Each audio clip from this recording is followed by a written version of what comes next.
Good morning प्यारे बच्चों।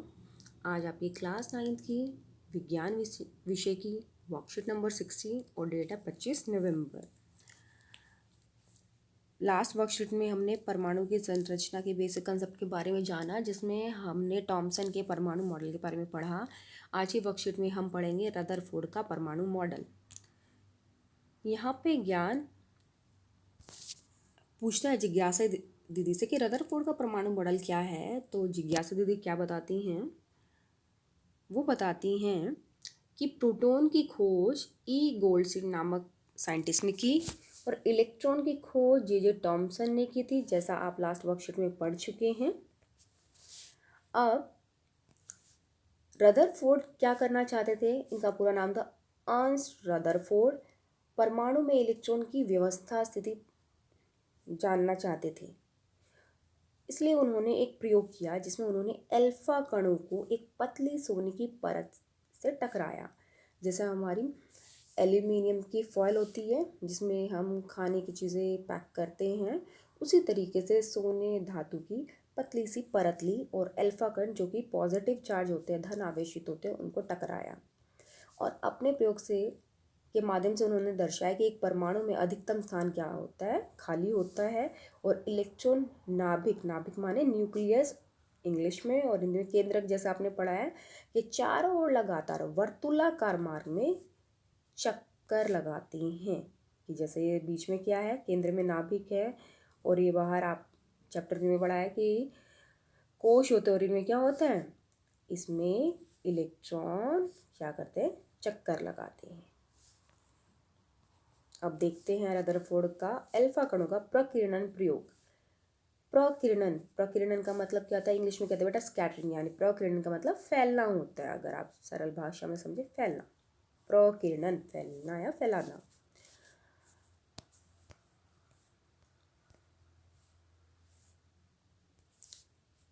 उन्होंने क्या किया था? ये प्रोसीजर है या स्टेप है, आपसे पूछे जाते हैं, इसको अच्छे से करें। एक सोने की 1000 परमाणु मोटी परत को लेकर उस पर तेज गति से चल रहे अल्फा कणों को टकराया। सोने धातु की परत ली या शीट ली, जो लगभग कितने थे उसमें? 1000 परमाणु मोटी थी।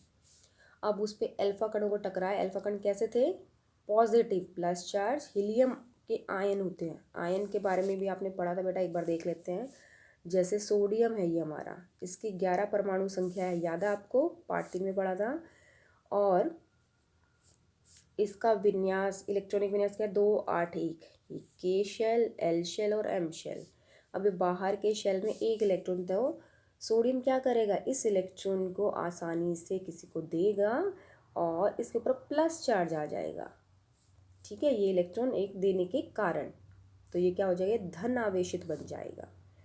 और जैसे क्लोरीन है, क्लोरीन का 17 होता है, परमाणु संख्या 17 होती है, और इसका इलेक्ट्रॉनिक विन्यास, इलेक्ट्रॉन कैसा? 287। इसको अपना बाहर का कक्ष पूरा करने के लिए एक इलेक्ट्रॉन की जरूरत है, तो एक इलेक्ट्रॉन लेगा, इसलिए इसके ऊपर आ जाता है Cl-, यानी ऋण आवेशित। तो ये आवेश के बारे में, और जो जिस भी स्पीशीज पे चार्ज आवेश होते हैं उसको हम क्या कहते हैं? उसको हम आयन कहते हैं। तो आपको आयन का कंसेप्ट याद आ गया होगा। ऐसा समझा गया था कि ये कण परावर्तित होंगे क्योंकि एक परमाणु में प्रोटॉन होते हैं। तो पहले के अनुमान के अकॉर्डिंग जो परमाणु को कैसा माना गया? धन आवेशित माना गया, भाई उसके अंदर क्या होते हैं? प्लस चार्ज प्रोटॉन होते हैं। अब हमारे अल्फा कण भी क्या थे? धन आवेशित है। तो एक जैसे आवेश जब आपस में टकराएंगे तो क्या होंगे? परावर्तित होंगे। परावर्तित का मतलब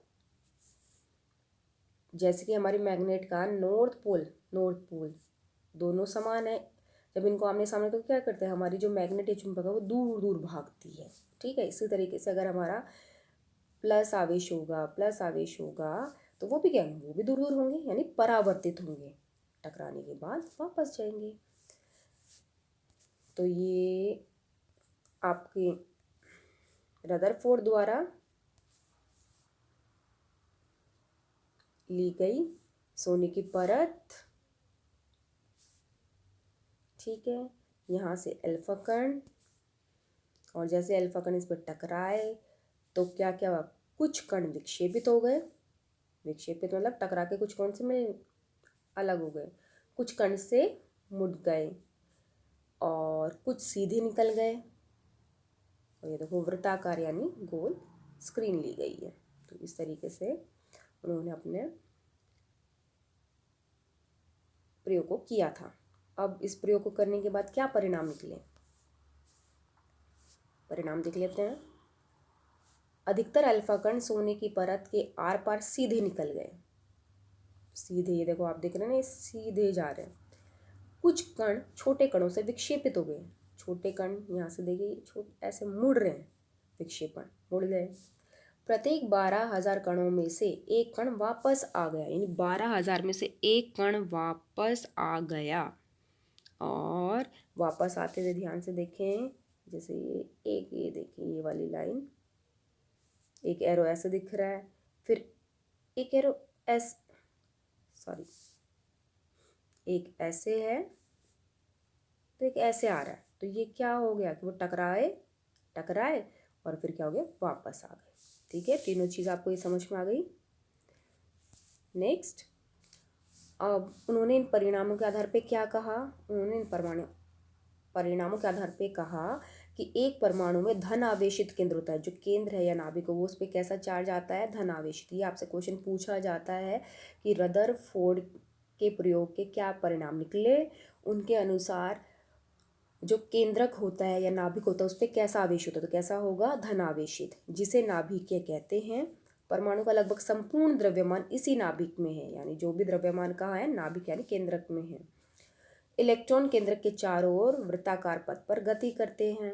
इस चीज़ को तो आपको, ये चीज़ तो आपको पता ही है कि अगर ये केंद्रक है मेरा और इसके बाहर कोश है, तो इसमें ही इलेक्ट्रॉन घूमता है।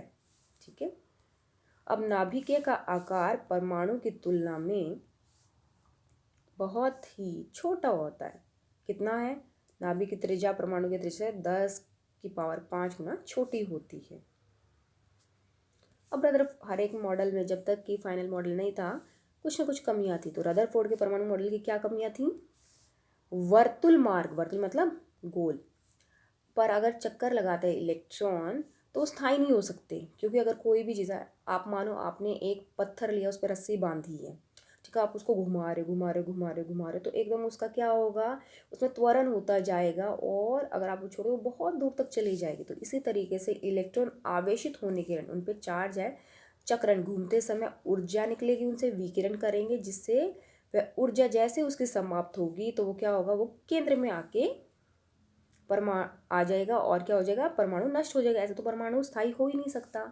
परंतु इसके विपरीत एक परमाणु स्थायी होता है, और इसलिए रदरफोर्ड अपने इस मॉडल को समझाने में फेल हो गए, अक्षम रहे। क्वेश्चन आंसर देख लेते बच्चों। अब पहला है, रदरफोर्ड ने अल्फा कण प्रकीर्णन के प्रयोग में किस धातु का इस्तेमाल किया। किस धातु का इस्तेमाल किया था, सोना, सोने की परत ली थी ना।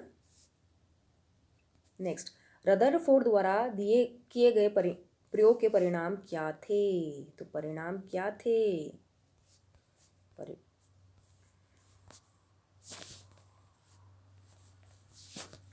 परिणाम ये थे,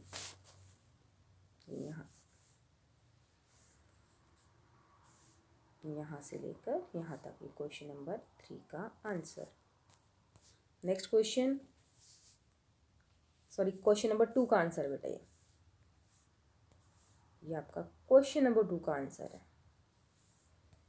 क्वेश्चन नंबर 3, इस मॉडल के अनुसार परमाणु के नाभिक में और वर्तुल मार्ग में कौन से अपरमाणु कण होते हैं। अपरमाणु हमने लास्ट वर्कशीट में जानते हैं, अपरमाणु मतलब सब एटॉमिक पार्टिकल या परमाणु के भी छोटे भाग। तो नाभिक में क्या पता चले, नाभिक में क्या है, नाभिक में है प्रोटॉन, और वर्तुल मार्ग में कौन सा आया, इलेक्ट्रॉन।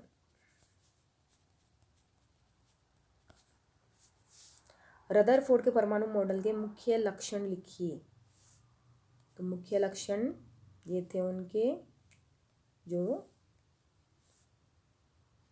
यहाँ से कि एक परमाणु में धनावेशित तो केंद्र होता है। Question number 4।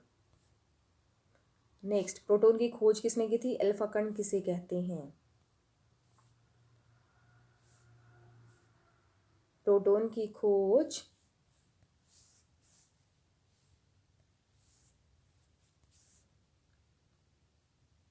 ई गोल्डस्टीन ने की थी। क्वेश्चन 1 का एक पार्ट का